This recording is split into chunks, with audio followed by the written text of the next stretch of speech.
Richard Tomhave, Shirley Seyfried, Vivian Ayers, and myself, Carol Larson. And then on our Habitat, these are the members of the Planning Committee. And on the board itself, we have Jerry Peterson, Jim and Vivian Ayers. Yeah, they're probably doing their job back there. There's Jim. Vivian has worked hard. She's worked hard putting the silent auction together. Pam Johnson again.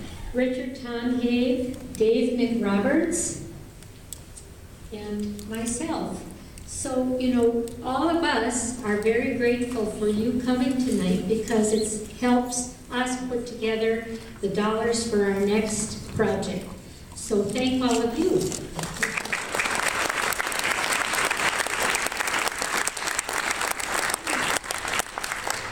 And now we have,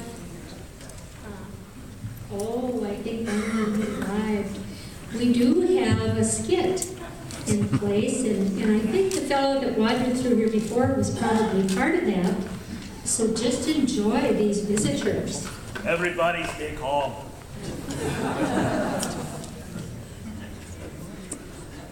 Everybody stay in your seats.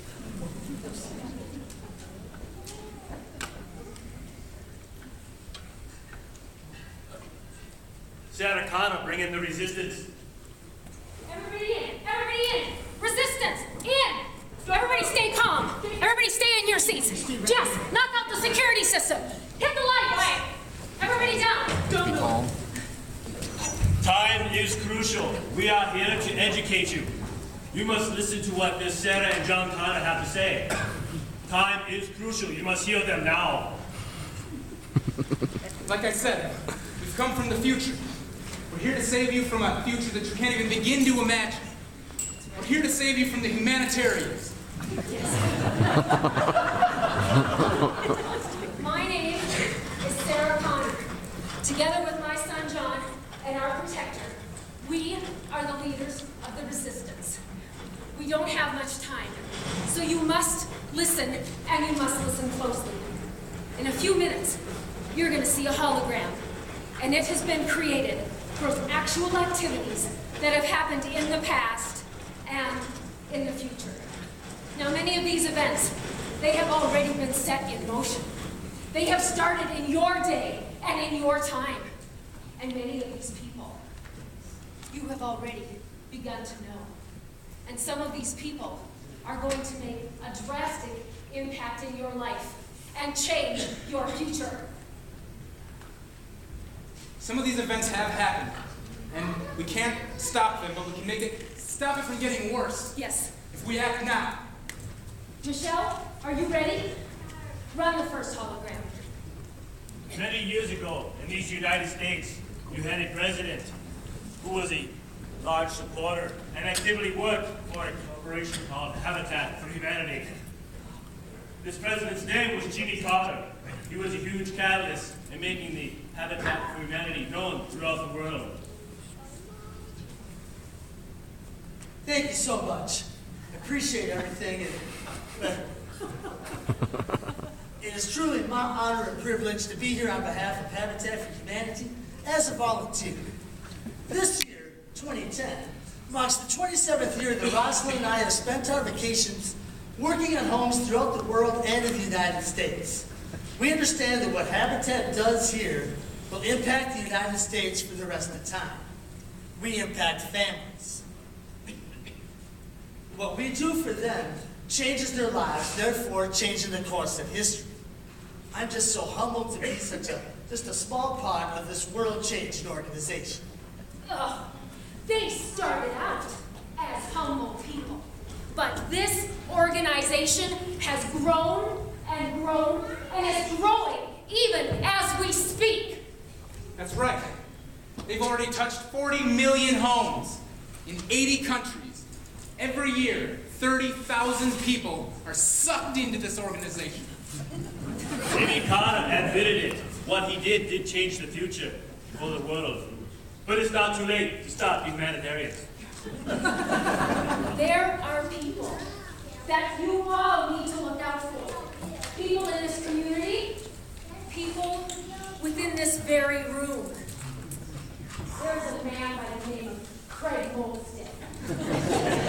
He's the executive director of Habitat for Humanity, right here in Fergus Falls. Michelle, run the hologram. Show them the truth about this caring humanitarian. Hi, my name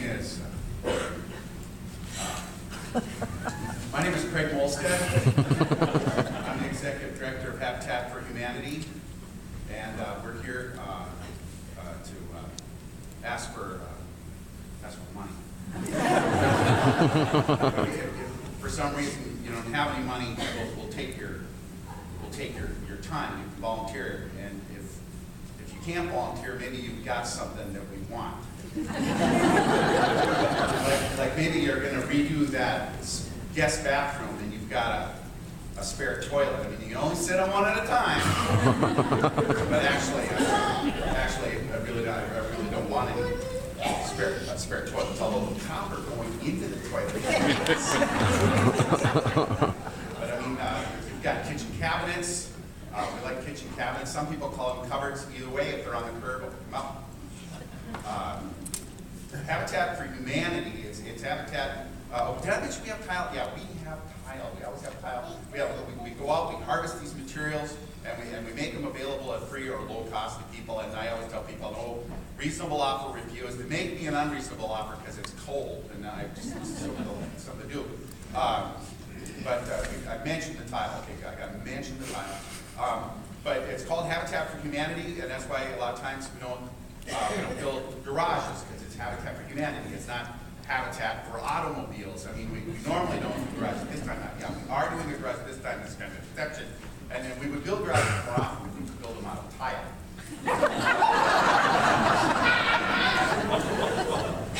But I gotta go. Enough! This man will stop at nothing to get the tools and the supplies he needs to keep building house after house after house, and doing countless numbers of brush with kindness projects, like providing wheelchair ramps. Oh, he is giving people accessibility to go in and out of their house with no restrictions. No longer do they give any regard to inclement weather or the time of day. No. And he is constantly scrounging for those tools and supplies to keep building those low-cost houses for families. Oh, this man, he is the true epitome of a humanitarian. He makes me sick. This organization has already infiltrated an alarming number of churches in our area. Church after church after church is giving large sums of money, all their time that could be spent at the computer, on Facebook, or going bowling. TV, a casino would be great. Lutherans will be working with Baptists. Catholics will be working with Presbyterians. They call it the greater good. Those idiots. Idiots. Watch this next hologram and find out exactly what is going on at a Habitat for Humanity job site. Oh, good morning there, Pastor John. It's sure going to be a hot one today, isn't it? I stopped by because I want to bring some homemade cookies and some lemonade for everyone. And you know, I thought I'd run home at noon and mix up a cheesy tuna hot dish for us and bring some of that cinnamon bread with cheese whiz on it. Well, Agnes, the Baptist Church sure appreciates your coming out to the work site every day. And the only bad thing about it is we're just going to get so fat with all your good cooking. Oh, for goodness sakes, the good Lord knows you could use a little more meat on your bones. Why, if you were my boy, I'd fatten you right up. And you know, everyone here works so hard. I just want to make sure they're well taken care of. Well, Agnes, you know, you're the reason that half of these people come to the work site every day. They just can't get enough of your cookies and your homemade casserole. Well, enough of this nice talk. Did you pick me up some more coil nails? You know, yesterday I ran out of coil nails and I just couldn't even put in enough work. I mean, I can't put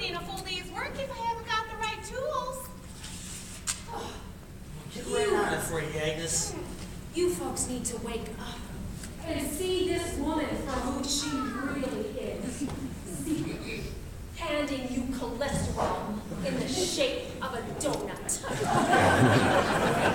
And sure, she comes off like some sweet little old lady, when in actuality, she is the slave driver that will put 120 coil nails a minute into those shingles, putting every man on that job site to shame. And Pastor John is not the man he is either. No.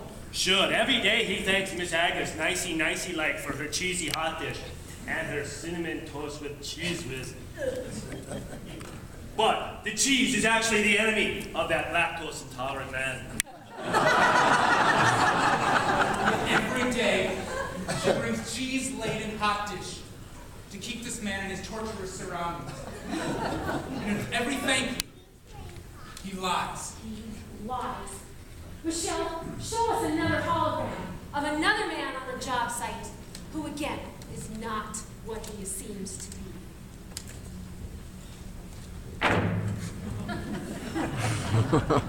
Awesome day, huh? Yep, it's pretty nice. Yeah, it reminds me, man, one time when we were hanging out at the end of the day and it was getting pretty chilly and decided thought it'd be really cool if, we had a house to go back to.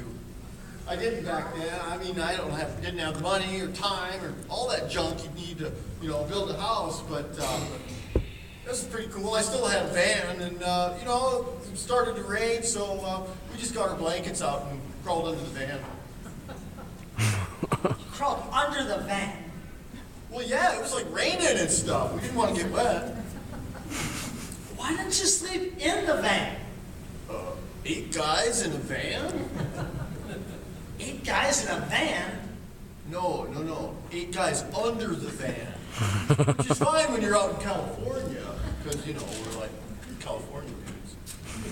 But back in Minnesota, it's, especially in the winter, it's not real cool. And actually, it's really cool. But summers are pretty much the same as California, although we don't want to tell all the Californians that. But, and my van is really an awesome place, but it was, it was pretty nice that we got to come back here and start building houses for people, especially since I got one like 1,000,000 years ago. So, this is pretty cool to be able to come back and do that for other people here. Yeah.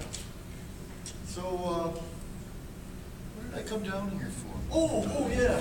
I need some, let's see, I need some square D breakers and some 14-2 wire, a roll of that, and how about some ground fault interrupters for the bath? And oh yeah, we're going to put a sound system in the living room, so we need F connectors and some coax. Get right on it. Right on. See what I mean? He's not what he appears to be. And here was a man who was taken from his carefree existence. He had no community, no bond, no ties to anything except his van. And now he feels like he's got to keep giving back. Like he's got to be part of this organization. It's almost like he was forced to be a humanitarian. No longer is he independent, but instead he feels he needs to be part of this large team. The education and experience that he has received makes him feel like he needs to volunteer his time. Not only, he is also confined now to a 9-to-5 job as an electrical technician, not a very good one. And unlike John, he truly likes Miss Agnes's cheesy hot dog. That is exciting. Now this man is building house after house after house. He thinks he can buy one house for himself, and now he has to give back, to continue the cycle of giving. Whatever happened to every man for himself? Michelle, next home.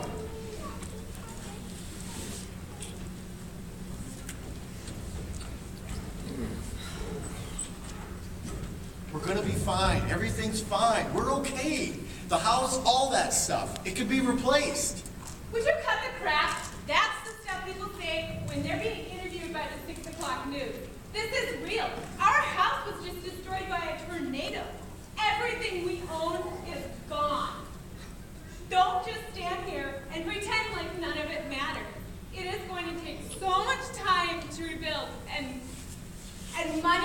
and time, and I don't know, we could be stuck in a shelter for weeks. What if I get stuck on a cot next to a smelly person? You know I don't like smelly people. We're going to be fine. FEMA is working on it. Habitat for Humanity is working on it. Our church organizations are raising money from a nation of people, giving funds, resources, and their own time to help us out. What makes you so sure that they will help us? What makes us so special? That they would give us money or shelter or anything. That's what these organizations are established to do. The best thing we can do is hope and pray and help each other and help others around us. And I'll sleep next to the stinky guy in the cot. Tornado. We might be the smelly people. That should make enough for you to turn, tail, and run from this organization. What are they teaching you? That when a disaster strikes, somebody's just gonna be there to help? What about standing on your own 2 feet? Who cares about the homeless? I don't want to be homeless. Don't be such a girly man, John Connor. And remember, if it does not kill you, it will make you stronger. Arnold, watch. Now, not only are they infiltrating our churches around our area, but they're also in affiliation with an organization known as Thrivent. Now, Thrivent often matches the funds that is donated. So when you donate your money and Thrivent is involved, it's like giving twice as much. My time is running short. The humanitarians are coming. They will do anything to stop me from spreading the word. But if you have heard nothing else that I have had to say tonight, please hear me about this. Every fall, Habitat for Humanity has an event. At this event, you will socialize. They will feed you. You will think that you are having a good time. At some point, you're going to be made to feel grateful for the things that you have. A home, a community, friends, and bonds. I am telling you, don't buy into that. Do you want? I was going to say, Arnold, that at the end of this event, they're going to ask you to give money to people you don't even know. Oh, I know. This is where you're going to see the kindness to others and this charity and goodwill towards man. You can stop it. Listen, before you give money to people in need, try to understand. You can use that money in a casino or buy rollerblades. Stop the humanitarians. Do you want the constant cycle of giving just to keep going? No. No. We want you to create a world where you only look out for you. Yes. Who cares about affordable housing? Who cares about being a humanitarian? That's not what this world was created for. No. This world was created for me. Number one, me. No, it was created for me. I'm number one. Send the money to me. I was always with you. West Side Pride. We need to disband. The humanitarian side. Everybody leave. Disarm. Everybody stop. It'll be fine. Promise. I'm telling you, it'll be okay.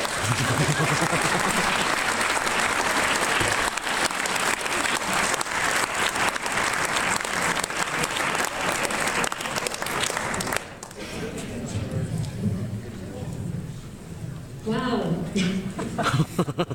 They put together quite an unusual program, didn't they? Right now, I'm going to introduce to you